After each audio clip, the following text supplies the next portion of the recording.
I feel that the next big thing in regenerative medicine is gonna be allogeneics from newborns, maybe placental mesenchymal stem cells. Who knew we have a regenerative product right on our abdomen, right? We carry our Amazing. own regeneration right here. For me, this whole combination is the next step in orthopedic care and in sports medicine care as well.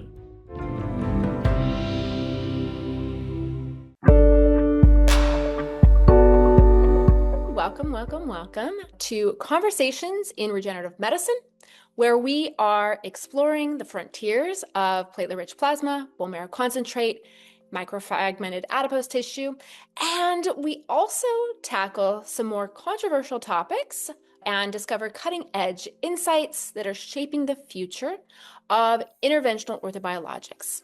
So, welcome. For those of you who don't know me, I'm Dr. Ariana DeMers. I'm a board-certified, fellowship-trained orthopedic sports medicine surgeon and regenerative medicine expert. I do a lot of educating and training in not only orthobiologics, but ultrasound. And I've successfully moved my rural Northern California practice away from insurance, and I focus on cash-based procedures. But my main passion is helping doctors to incorporate orthobiologics seamlessly and successfully in their practice. I want to welcome Dr. Dimitrios Tsoukas all the way from Greece today to join us in our conversations. He is the director of the Orthopedic Clinic for Advanced Arthroscopic Sports and Regenerative Surgery in Athens, Greece. He is the founder and director of MyosMed Center, Teaching Center for ISAKOS, ICRS, and ESCA. He is the founder and director of Elite Regenerative Clinic in Athens, which is a Lipogem Center of Excellence, and he's founding member of the International Regenerative Medicine Expert Society, and he's also my friend. So, welcome, Dr. Tsoukas. Thank you so much for joining us from across the pond. I want to thank everybody for joining us. We're going to hear from internationally renowned experts in regenerative medicine. We're going to talk a little bit more about controversial topics in orthobiologics and regenerative medicine, and hopefully we can gain some insights to implement in your practice immediately. And we'll have a live Q&A session to answer your burning questions. So, orthobiologic treatments will be first-line treatment for musculoskeletal care in the next 5 years. The train is leaving the station. If you are not actively offering this for your patients, you've got to get on the train. It's leaving the station. So the problem is that successful integration of orthobiologics is sometimes difficult. Many of us are looking for how to have successful orthobiologics practice, but it's hard, right? We know orthobiologics is the best treatment for our patients, and maybe we've tried some things, but maybe we don't know the science, don't know the techniques, don't know cash-based business, marketing, sales, and maybe you've thought, maybe I'm just not this good at business, but it's not our fault because we didn't learn this in school. Maybe some of you are struggling with how to be successful and how to capitalize on the $4 billion orthobiologics market out there. Maybe you're thinking, we deserve more. Why is this so hard? So if you can, please just put in the chat what you're struggling with most. And my favorite question is, how do we win? And while we are talking about the science today, we actually need to also consider how we talk about this with our patients so we all win. And you need a system, right? We're not going to go over all of this today, but we are going to go into getting you a little bit further down this journey to be wildly successful in your orthobiologic practice. So you need a system. We're going to start with orthobiologic knowledge. So Dr. Tsoukas, we are going to get down to business. We have questions, my friend. We have questions. So my first question to you is, cartilage regeneration has remained one of the toughest frontiers in orthopedics. How has stem cell science begun to close this gap?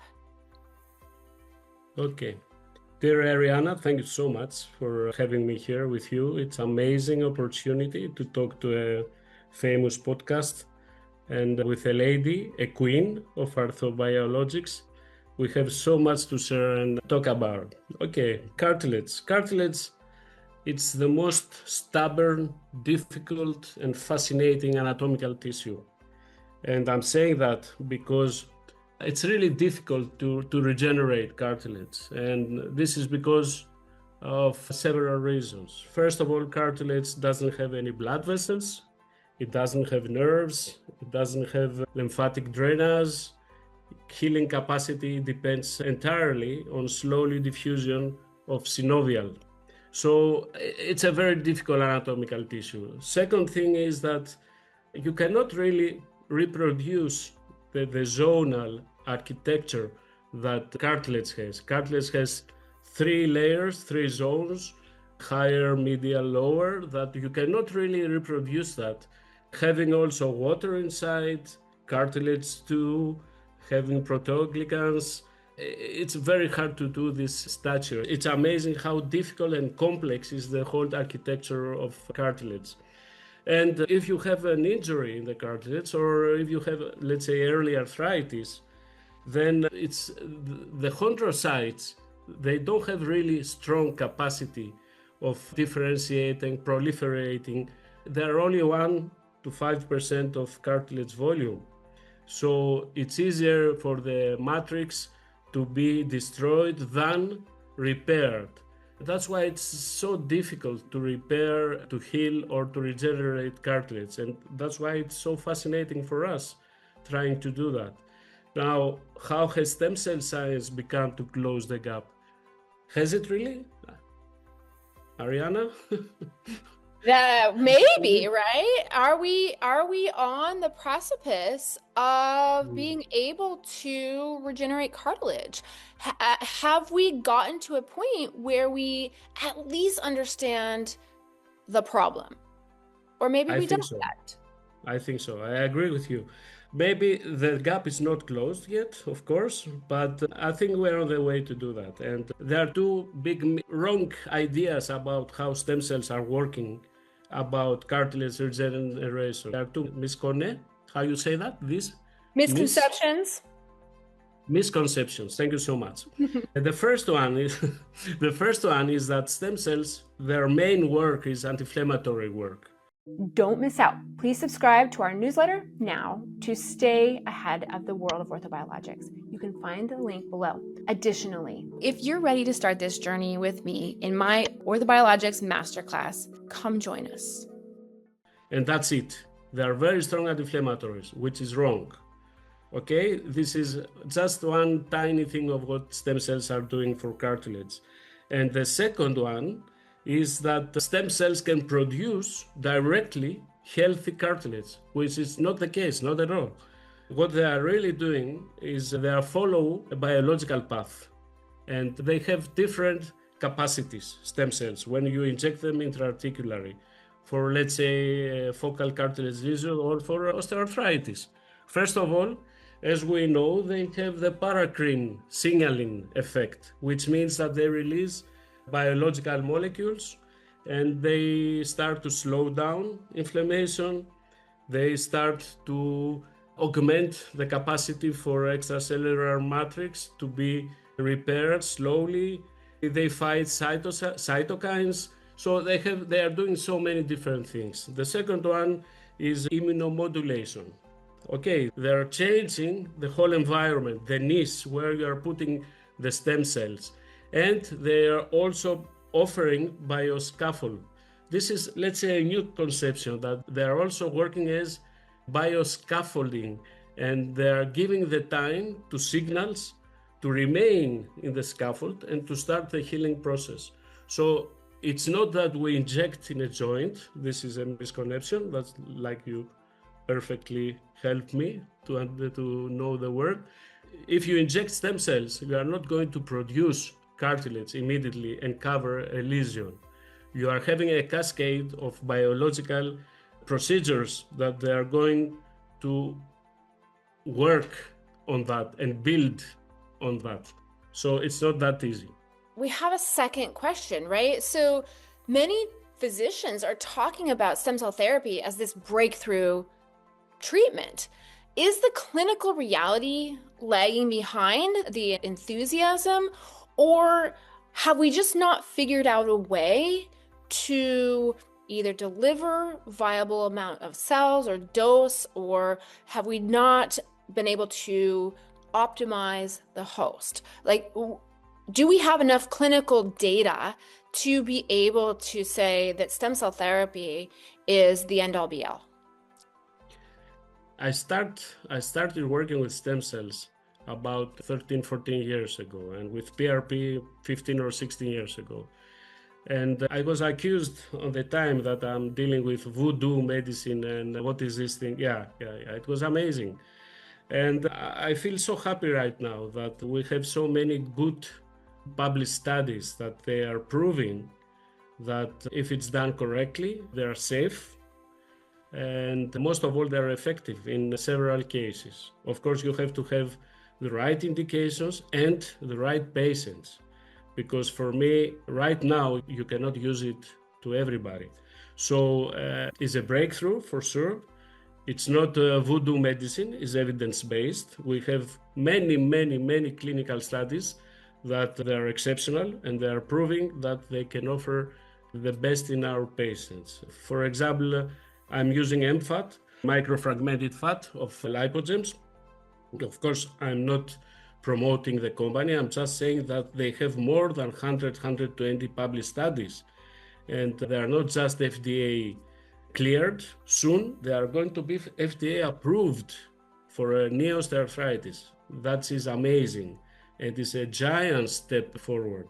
So regenerative medicine is here to stay. And I strongly believe that we are going to have amazing results if we finalize what we are doing, in which doses, how, and in which patients.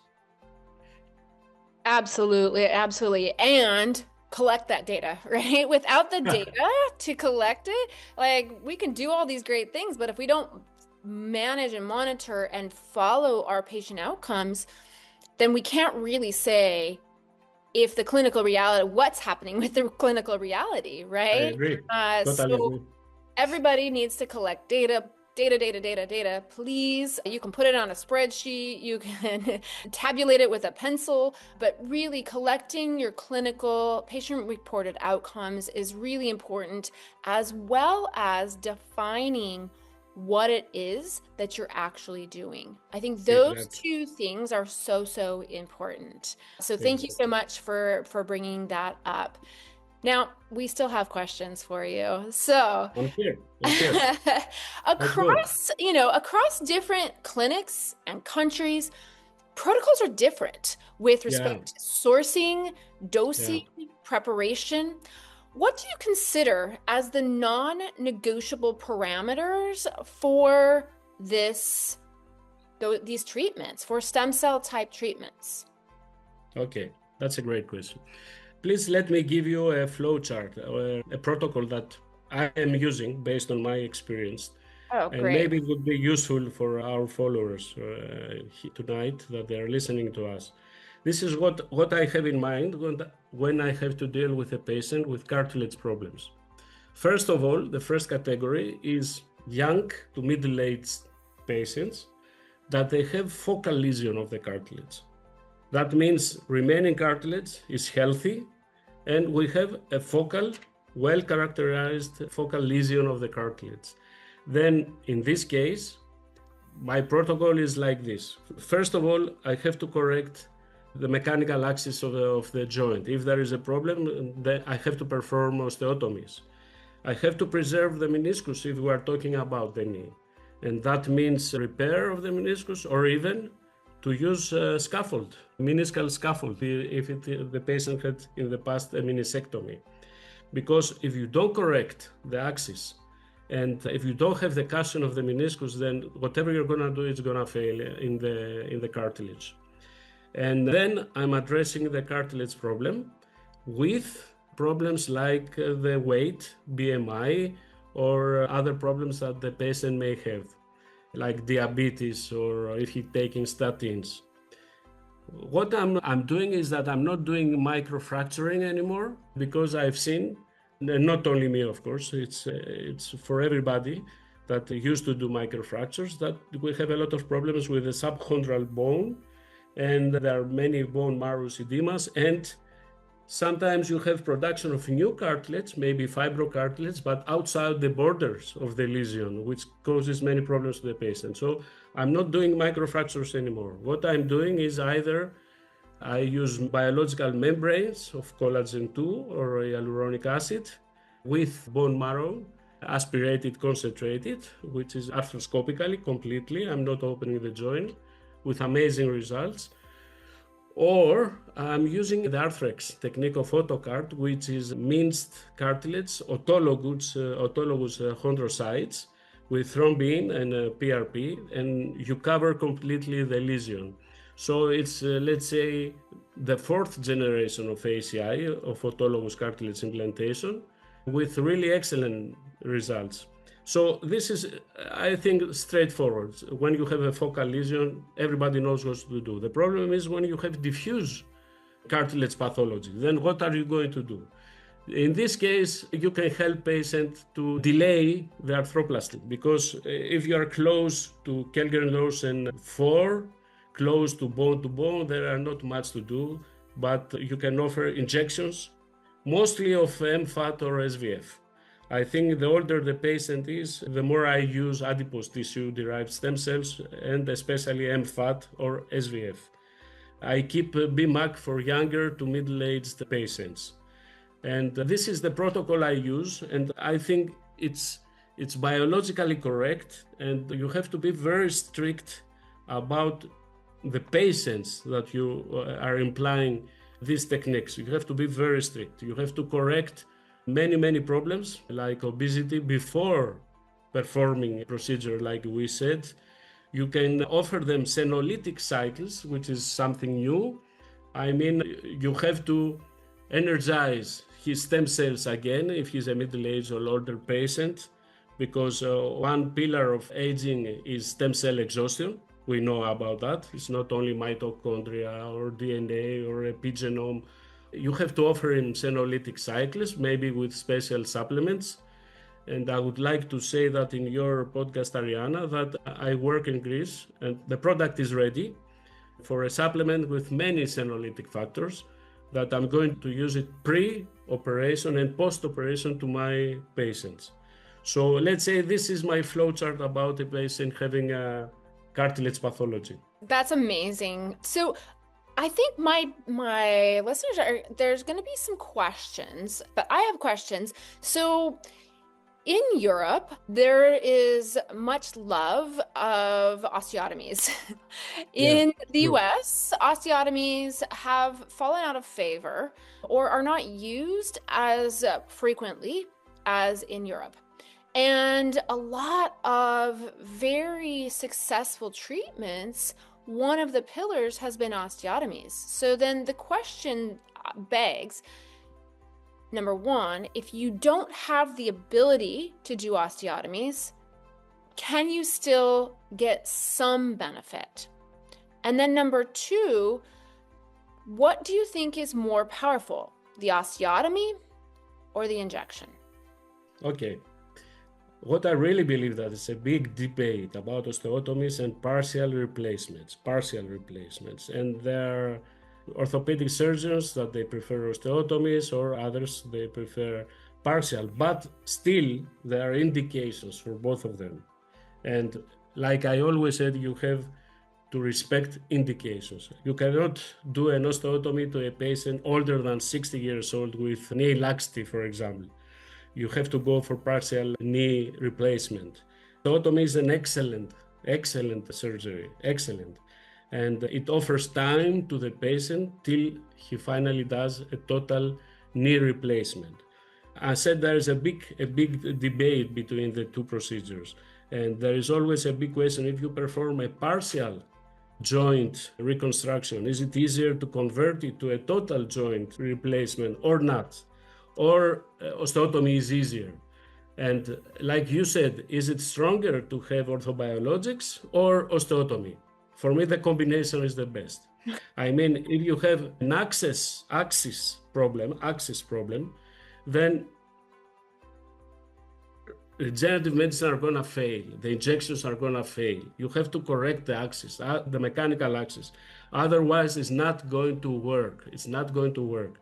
Or if you have a knee lacking medial or lateral meniscus, doesn't matter how many injections you are going to perform. It's going to fail because you don't have the cushion that the meniscus is offering. So you have to do meniscus, scaffold of the meniscus, to implement it in the joint and then do regenerative injections. So for me, the best is osteotomy plus injections. Otherwise, it's not going to work. It's not going to work. Great, great. Yeah, so thank you so much for that. Like we said, this is controversial, right?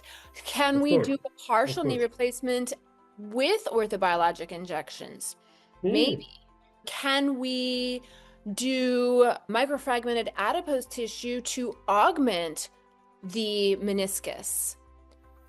Maybe, right? Maybe. I think it's not enough, but okay, it's provocative for sure. Right? It's a consideration at least, right? It's a consideration, yeah. But okay, we have to test much more things about it. We'll see in the future.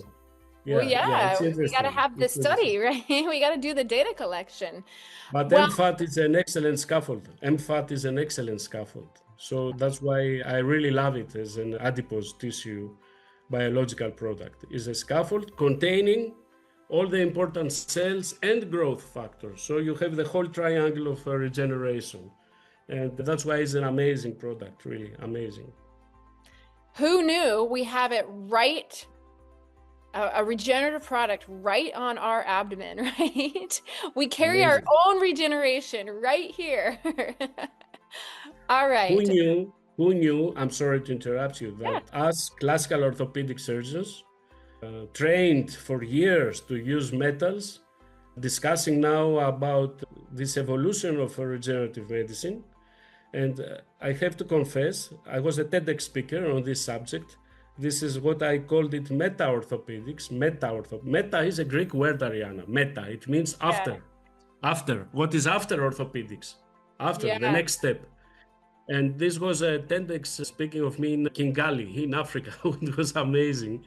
And I said, for me, meta-orthopedics means minimally invasive orthopedic procedures like arthroscopies. You cannot always do that, for sure. But you have to try to delay very strenuous operations unless you have no other option, to implement regenerative procedures plus functional rehabilitation with senolytic cycles. For me, this whole combination is the next step in orthopedic care.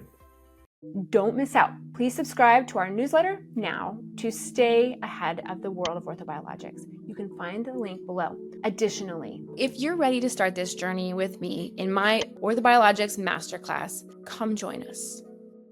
And in sports medicine care as well. Well, that's really fascinating. So when I think about orthobiologic candidacy, I am always trying to get down to the root cause of why. What the diagnosis is, what happened, and what failed. So if there is a structural failure, or is there a biologic failure, or is there a functional failure? And so you might have the answer that it's all of the above. And so you then need a solution for each mode of failure, right? So you need a solution for the structural failure, which is usually surgery. You need a solution for the biologic failure in the realm of orthobiologics, senolytics, any of those to solve the biologic failure problem. And then you need to add the solution for the functional failure, which is rehabilitation. So that's been kind of my framework, and it sounds like it's exactly the same framework that you're working on from a candidacy standpoint and what to do to get the best outcomes for your patients. Is that correct? Yeah. Is that completely correct? I definitely agree with you. Definitely. Nice. This is a reason. We have some more questions for you. You haven't gotten off the Please. hook so far. So we have our last question here. When we're choosing between autologous and allogeneic stem cell sources for our cartilage regeneration, can you help us understand the clinical trade-offs that matter most to you in your decision making? Okay, I could give you a very simple and easy answer to your question, Ariana, but just by saying that I'm not allowed to use allogenic stem cells in Greece. I see you there in the United States, but across the world, there are lots of really good applications and there's some really good data. So if you could use allogeneic sources, what would be that decision-making point? I feel that the next big thing in regenerative medicine is gonna be allogenics from newborns, maybe placental mesenchymal stem cells, like my friend Bob Hariri is doing in the States. They are so powerful and yield and quality are amazing. So I wish I could have the possibility, if I was completely sure that they are safe, I would love to use them. As exosomes as well, I think these are the future, but so far we are not having the data and the studies to prove that and to feel completely safe. But for me, maybe banking of autologous stem cells would be a great solution. Allogenic stem cells and exosomes could be a great solution because you can have repetitively sessions of stem cells in the same patient without the procedure of lipoaspiration or bone marrow from iliac crest.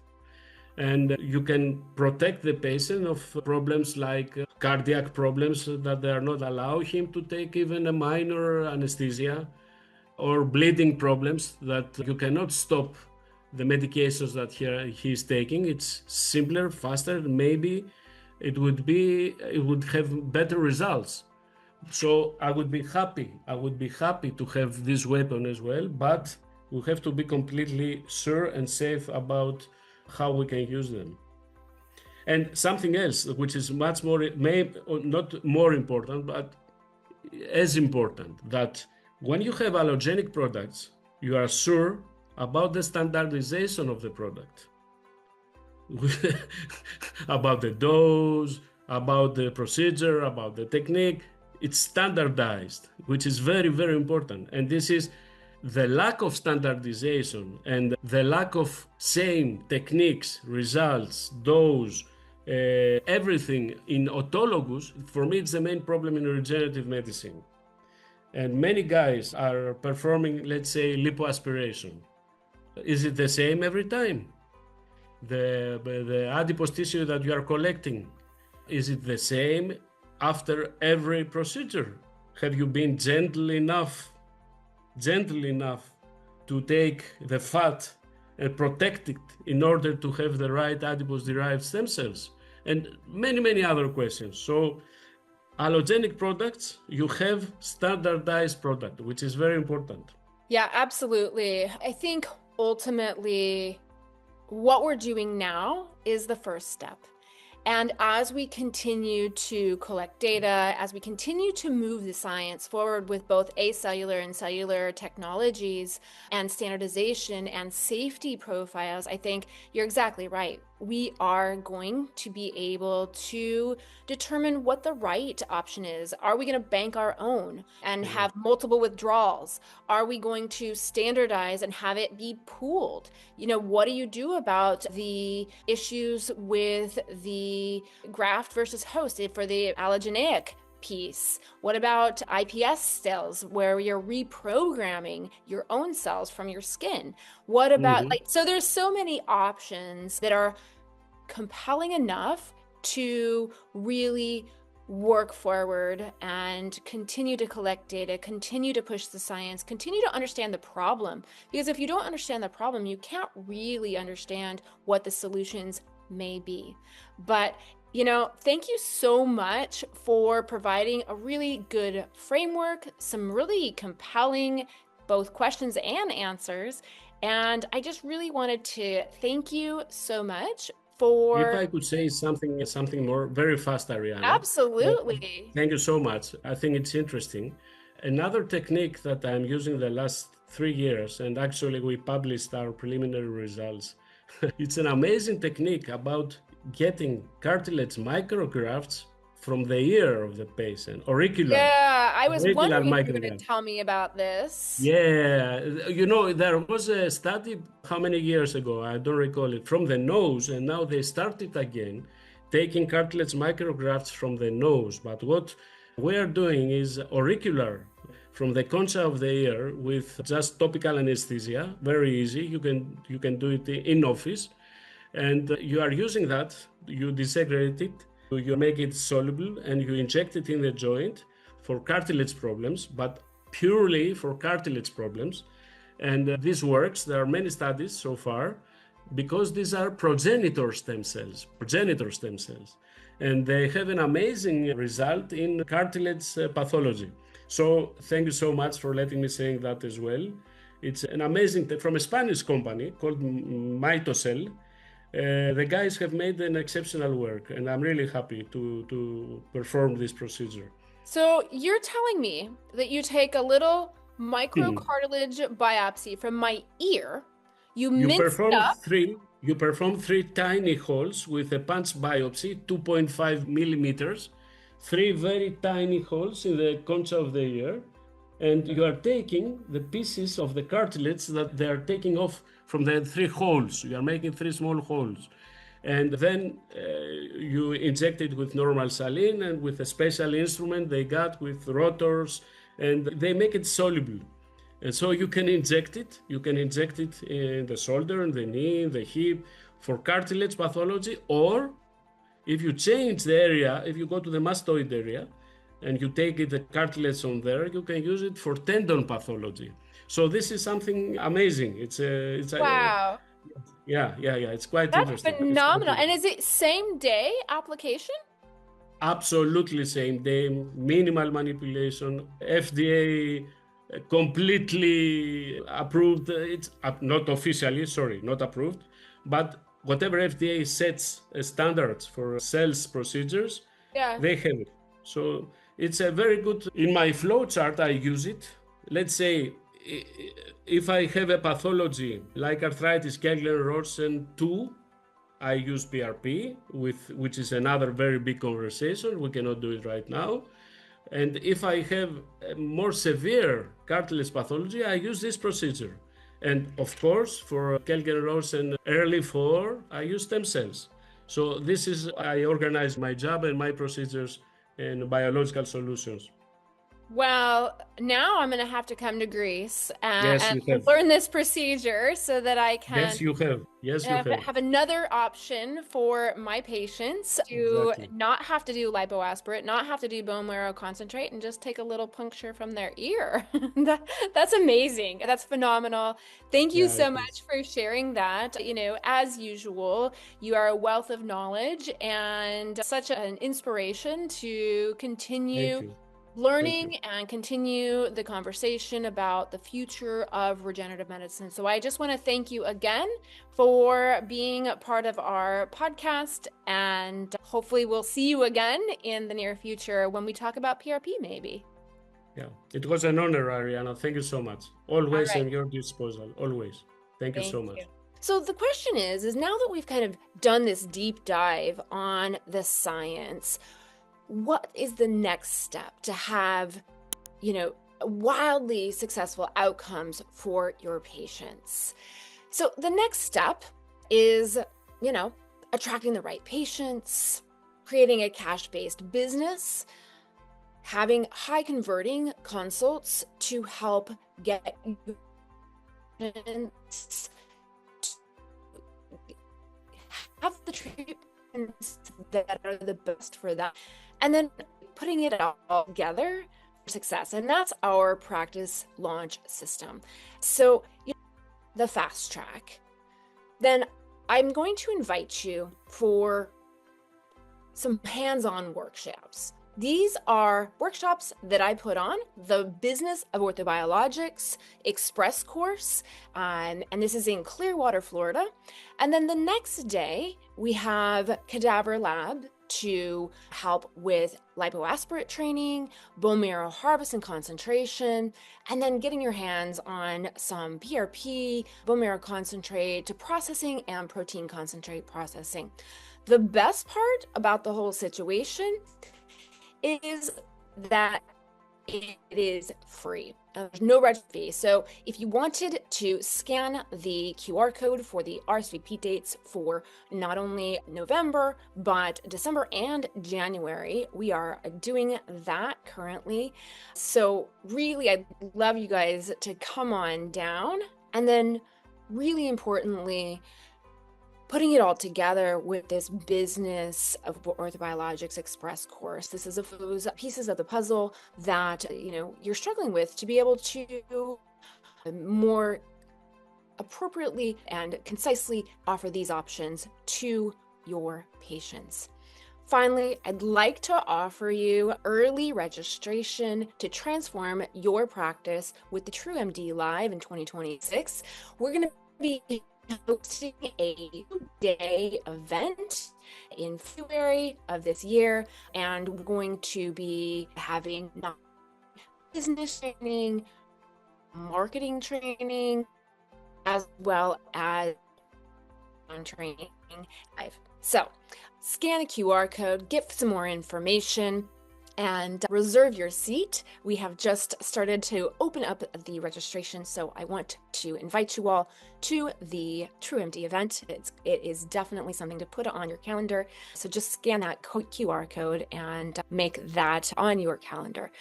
I am going to definitely turn it over to some questions. I know that there's some questions in the chat. There was a question about the thoughts on the CARTISTEM trials. For those of you who don't know what the CARTISTEM trials are, those are some allogeneic, culture expanded products that are going to be grafted surgically. And so these are happening right now in the United States, phase 2 and phase 3 trials. So we are definitely keeping our eyes open. There is also a phase 3 trial that's happening for the indication for lipogems, just like Dr. Tsoukas talked about, that they are actually now going for indication. Not only do they have an amazingly efficient and effective 510K clear device, but they're now in the middle of this trial to get approval for indication. Now, just because you have an indication doesn't mean that insurance is going to cover it, but that is the next step. That's the step in the process for coverage. So keep your eyes open for that information that's coming up in, maybe 2026. I think they may have some preliminary data. There is some questions about, if patients are having mobility issues, that is a functional failure, and that's absolutely right. So does orthobiologics help these mobility issues, the range of motion issues? And in part, if we have to think about why the mobility issue exists. Is it disuse? Is it stiffness due to inflammation? Because if it is, we do see improvement in range of motion after injection-based therapies of either PRP or cellular therapy. That has been something that we've been tracking in our data collection, and that does exist. So is it the first-line treatment for, let's say, a flexion contracture? And I would say no. But if it's a good adjunct for inflammatory-based range of motion issues, I believe that it is. So thank you so much for that. And then, your comment about Bob being awesome. Yeah, he is a researcher in the field and has a little bit of a hand in what we were talking about, the iPS cells. These are adult cells that are then reprogrammed to do, and right now we have the ability to use PRP, BMC, adipose. We don't currently have the ability to use SVF or other allogeneic tissues. We do have some opportunity have culture expanded adipose-derived stem cells for the right patient here in the United States. Outside the States, there's a couple more options for you, both autologous and allogeneic culture expanded cells. There is a lot of research looking into exosomes and extracellular vesicle treatment. But like Dr. Tsoukas talked about, we are looking for that data collection to make sure that we have a really safe product. So if there's any other questions, please don't hesitate to pop them in the chat.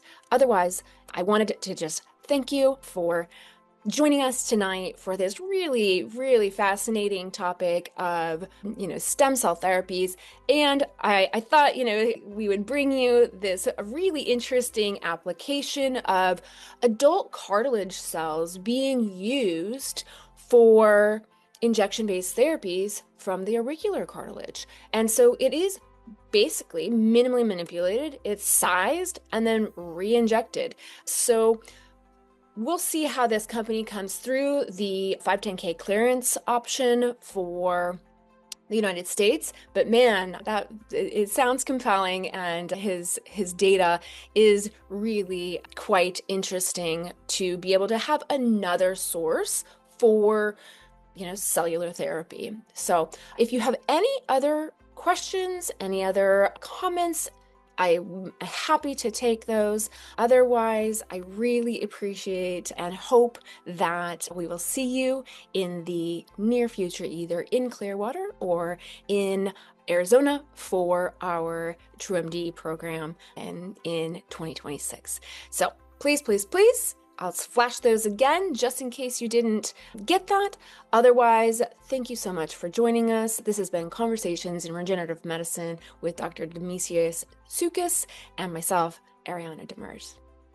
I hope you have a great night and you take care. And we'll see you in 2 weeks for another compelling conversation. I'm going to keep it a little secret, but this is going to be something that you're definitely not going to want to miss: how to supercharge your regenerative therapies from an unlikely source. So have a great rest of your evening.